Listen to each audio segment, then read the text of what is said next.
The clock was striking nearly midnight, and the small restaurant was practically empty. Clara was cleaning the counter for the third time that evening, trying to forget the stern gaze of her boss, Mr. Almir, who always found flaws in her work. Working there was exhausting, but it was Clara's only source of income to support her younger sister, Sophia. That night, the silence was broken only by the distant sound of a radio playing an old song. It was then that she noticed a shadow by the window. At first, she thought it was just a reflection, but when she looked again, she saw the eyes of a child, large, scared, and filled with hunger. At first, Clara hesitated. The rules were clear: no employee could offer food without payment, but something in the boy's gaze made her ignore the orders. He looked so fragile, so lost.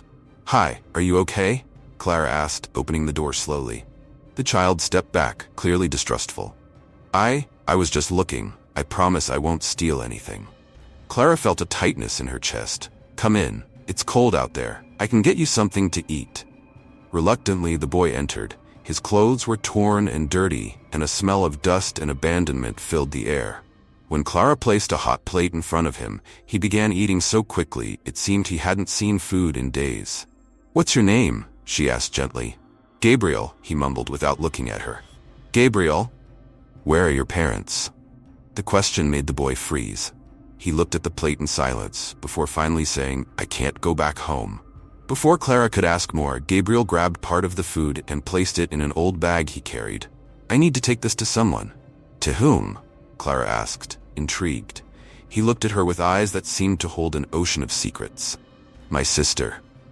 Clara was silent for a moment, watching Gabriel carefully store the food. His expression was of someone far too young to carry such weight. "How old are you, Gabriel?" 10. He answered without hesitation, but there was a hardness in his voice unusual for a child that age. Clara felt a pang in her chest. She knew what it was like to grow up without support. Losing her parents early and having to take care of Sophia had taught her to be strong. But something about this boy seemed even more tragic, as if he had lost more than any child should. Clara couldn't finish her question when Gabriel said, "I need to get back to her before someone finds her," looking away toward the door. "Wait," Clara intervened. "Who is going to find her?" "Your parents." Gabriel stopped for a second. Then he quickly shook his head, as if denying a truth that scared him. "They're not my parents. Not anymore." Before Clara could ask more questions, the sound of tires screeching in front of the restaurant grabbed her attention. Looking out the window, she saw a black car parked with its lights off, but the engine still running. Something about it seemed off. "Do you know that car, Gabriel?" Clara asked, her voice now lower. Gabriel's face turned pale. He stood so quickly he almost knocked over the chair. "Please, don't say I'm here." He ran to hide behind the counter. Clara didn't know what to do. Her instincts told her Gabriel was in danger, but who was in that car?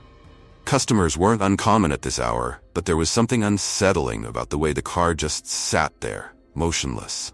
Minutes later, the restaurant door opened. 2 men entered, both dressed in expensive suits. They were tall and well-groomed, but something about their cold gazes made Clara shiver.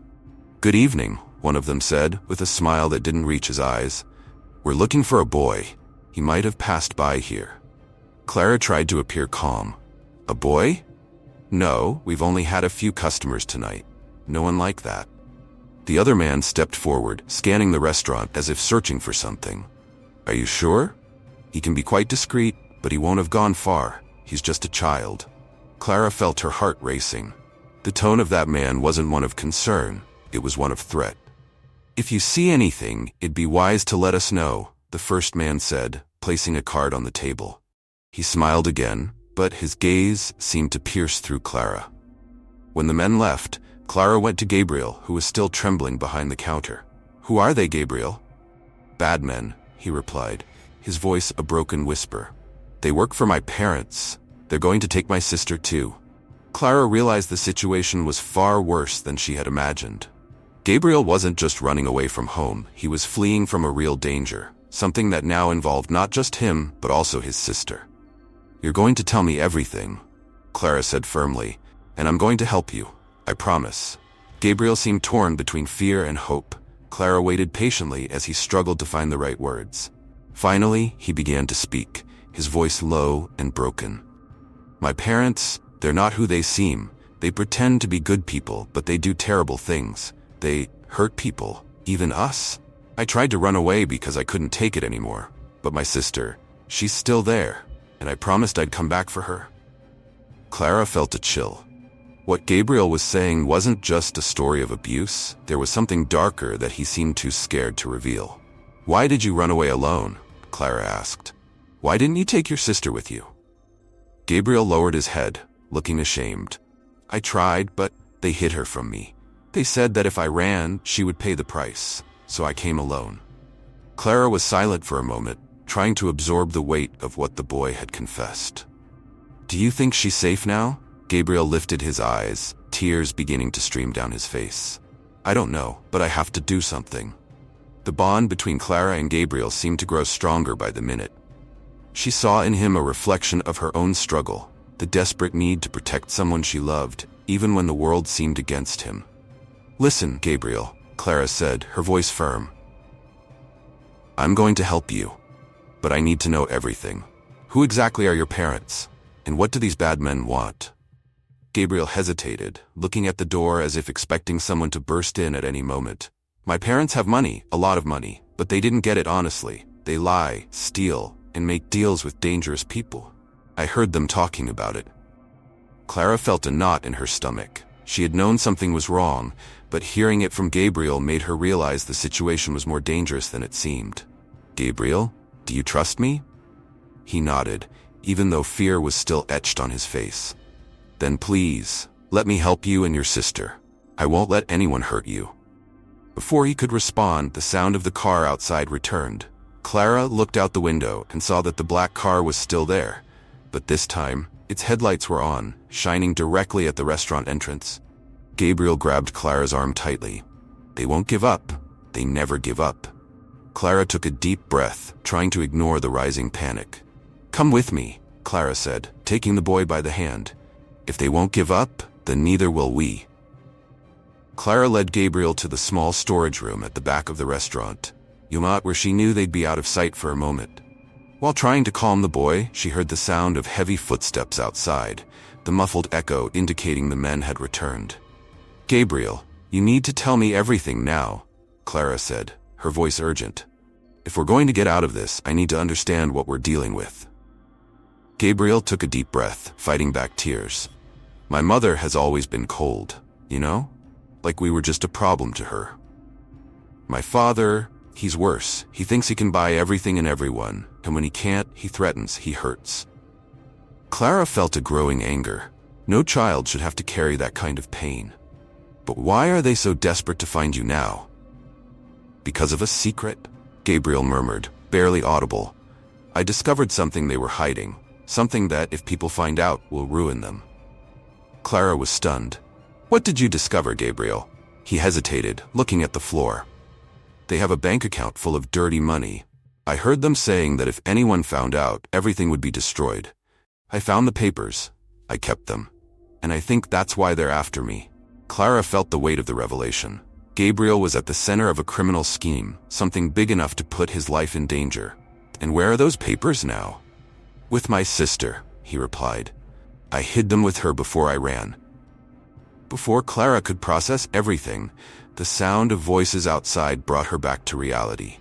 "Search everywhere," one of the men said. "He couldn't have gone far." Gabriel squeezed Clara's arm. "They're going to find us."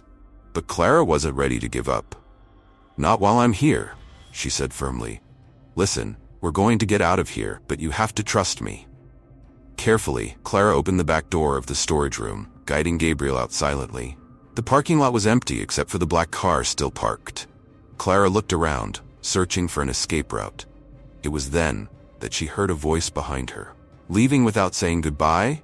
One of the men was there, holding a phone. His smile was threatening, and his eyes were fixed on Gabriel. "Hand over the boy, and maybe you'll get out of here unharmed," he said. Clara stood still, her heart pounding like a drum. But she knew what she had to do. Gabriel needed her. "Run," Clara whispered to Gabriel. "Now." The boy hesitated for a second, but then obeyed, running into the dark street as Clara prepared to face the man alone. Clara faced the man, feeling the weight of the moment. He stepped forward, his sarcastic smile fading as he pulled out a phone from his pocket. "Do you have any idea who you're dealing with?" he asked. "I can end your life with the snap of a finger." Despite the fear coursing through her veins, Clara didn't back down. "You think I'll hand over a defenseless child to you? I won't let you hurt anyone else." The man laughed, but his eyes were dark. "You're brave, I'll admit, but this isn't a game. Gabriel belongs to his parents, and they have ways of getting what they want. You don't want to be an obstacle." Clara knew she needed to buy time. With her eyes, she tried to locate Gabriel in the darkness but couldn't. She hoped he had found a safe hiding place. "Why are you so interested in finding a child? It's not normal for a parent to send thugs after their own son," she provoked, trying to make the man talk. He paused for a moment, analyzing Clara. Then, as if to scare her, he took a menacing step forward. "Gabriel knows things he shouldn't," he said coldly. "And now, you know too much." Before the man could say more, the sound of sirens in the distance grabbed his attention. Clara didn't know where they were coming from, but the noise was enough to distract him. She seized the opportunity, running in the opposite direction with all her strength. The man yelled, but he seemed more concerned about getting away before the authorities arrived. Clara ran down the deserted street until she found Gabriel, hiding behind a stack of boxes. "Are you okay?" she asked, breathless. Gabriel nodded, though his eyes were wide with fear. "We need to get out of here now," Clara said, pulling him by the hand. "They won't give up, but I won't let them take you." Clara took Gabriel to her home, a small, cramped apartment in a modest neighborhood. It was all she could afford on her restaurant salary. When they entered, Gabriel looked around, seeming impressed by the simple comfort. "Is this where you live?" he asked, his voice filled with surprise. "Yes," Clara replied. "It's not much, but it's safe, at least for now." As Gabriel sat on the couch, Clara called her most trusted friend Joanna, a lawyer. Clara knew she would need help to deal with the situation. "Joanna, it's serious. I need you now," Clara said on the phone, trying to explain what had happened without giving too many details. Joanna promised to come as soon as possible. While they waited, Gabriel finally began to relax a little. He looked at Clara with an expression of gratitude that moved her deeply. "Why are you helping me?" he asked. "You don't even know me." Clara took a deep breath, trying to hold back tears. "Because no one helped me when I needed it most. And because I see you and your sister. And I think of mine. I'd do anything for her, just like you're doing." Gabriel lowered his head, but Clara could see her words had touched him. Before they could talk more, Clara heard a noise outside. She went to the window and saw the black car again, now parked on the street in front of the building. "Gabriel," she whispered, "they found us." The black car remained parked outside, its headlights off, but Clara knew they were being watched. Panic threatened to take over, but she took a deep breath, trying to stay calm. Gabriel sat on the couch, motionless, as if he knew that any wrong move could be costly. "Stay here. Don't go near the windows," Clara ordered as she picked up her phone to call Joanna again. "Clara, I'm on my way, but you need to listen to me," Joanna said, her tone serious. "If these men are who you say they are, we can't handle this alone. The police need to be involved. I've already contacted a trusted officer. Just stay safe until I get there." But Clara knew they didn't have much time. The car's engine roared, and shortly after, she heard footsteps echoing in the hallway outside the building. She turned off the apartment lights and pulled Gabriel into the kitchen, where they hid behind the counter. "Clara," Gabriel whispered, his voice trembling. "If they catch me, run. Don't let them hurt you." "Don't even think about that," Clara replied firmly, holding his hand.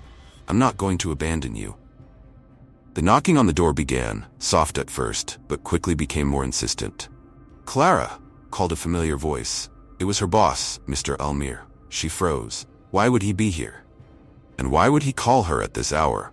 "I know you're in there. Open the door. We have something important to discuss," Almir insisted. But there was something in his tone that made her suspicious. When Clara didn't respond, he began pounding harder. "If you don't open, I'll break the door down." Gabriel looked at her, his fear growing. Clara decided to act. She grabbed a knife from the drawer and approached the door silently. Looking through the peephole, she saw Mr. Almir, but something was wrong. He wasn't alone. One of the men from the black car was standing next to him. Clara's heart raced. It was clear now. Her boss had been bribed or intimidated into helping them. "Don't open it," Gabriel whispered. Clara nodded. "We won't let them find us." She took Gabriel by the hand and led him to the small pantry at the back of the apartment. It was cramped, but it was the only place where they could hide. Suddenly, they heard the sound of the door being forced open. Clara hugged Gabriel tightly, trying to muffle his sobs as heavy footsteps invaded the apartment. "Search every room," ordered a man with a gruff voice. Clara could barely breathe. All she could do was keep Gabriel quiet and hope they wouldn't be discovered. Outside, she heard voices getting closer. "You didn't mention she had someone with her," one of the men said. "I didn't know," Almir replied, his voice a mix of fear and nervousness. "I just want my money, as you promised." "You'll get what you deserve," the man responded coldly. Clara felt a chill. They were using Almir, and it was obvious he wouldn't get out of this unscathed. Then, something unexpected happened. The sound of sirens. Clara heard one of the men curse and hurried footsteps heading toward the door. Joanna had kept her promise. "Let's get out of here," one of the men said. "We'll come back later." There was a moment of silence, followed by the sound of the car speeding away. Clara waited a few more minutes before coming out of the pantry with Gabriel. When they reached the living room, Joanna was there, accompanied by a police officer. Almir was sitting on the floor in handcuffs, his face pale. "I'm so sorry, Clara," he said before being taken away. Joanna ran over to Clara and Gabriel. "Are you okay?" "For now," Clara replied, her voice still trembling. "But this isn't over." At the police station, Clara and Gabriel were placed in a secure room to give their statements. Joanna, standing firmly by their side, spoke with the officer in charge, explaining the gravity of the situation. "These men are involved in serious criminal activities, and this child's life is in danger," Joanna explained. "If we don't act quickly, they'll disappear and take Gabriel's sister with them." The officer, a middle-aged man named Ricardo, nodded. "We need solid evidence to detain them." "Gabriel, you mentioned that your sister has important documents. Do you know where they are?" Gabriel hesitated. "I hid them in her room, behind the wall. It's safe, but only if they haven't found it yet." Ricardo looked at Clara. "This means we'll need to go to their house, but it will be dangerous. These men are violent and well-connected." "I'm going with you," Clara said without hesitation. "Clara, no," Joanna tried to argue. "She can't do this alone," Clara insisted. "Gabriel needs someone he trusts, and I'm not going to let this family destroy more lives." Hours later, Clara, Gabriel, Joanna, and the police arrived at Gabriel's parents' mansion. It was an enormous house, surrounded by tall gates and security cameras. The place felt cold, soulless, a luxurious prison. "Stay here," Ricardo instructed, leading a team of officers inside the house. Clara stayed in the car with Gabriel, who was trembling with fear. She held his hand, trying to reassure him. What felt like hours passed before Ricardo returned with a grim look on his face. "We found something," he said. At the back of a bedroom behind a false wall, they had located a safe containing incriminating documents, offshore bank accounts, illegal transfers, and even evidence of bribes to authorities. But that wasn't all. They also found Gabriel's sister, Laura, locked in a room in the basement. When Laura was brought out, Gabriel ran to hug her. "I told you I'd come back for you," he whispered through tears. Clara felt her eyes well up. These two siblings had endured so much, but now they had a chance to start over. With the evidence in hand, Gabriel's parents were arrested for multiple crimes, including money laundering and conspiracy. The case quickly drew media attention, turning Gabriel and Laura into symbols of resilience and courage. Clara, on the other hand, returned to her simple life, but not for long. One day, while working at the restaurant, Joanna appeared with a letter in her hands. "This is for you," she said, smiling. Clara opened the envelope and found a generous check, accompanied by a handwritten note. "Clara, you saved us when no one else believed in us. This is just the beginning of what we want to do for you. Thank you for giving us a new life. With love, Gabriel and Laura." The check was enough for Clara to make significant changes in her life. But more importantly, she knew she had made a difference in the lives of two children, who for a moment had lost all hope. That night, Clara reflected on the path that had led her here. She never imagined that a simple decision to offer food to a hungry child would place her on such a dangerous and transformative journey. But if there was one thing she had learned, it was that kindness, even in the darkest moments, had the power to change lives. And this time, it changed hers too.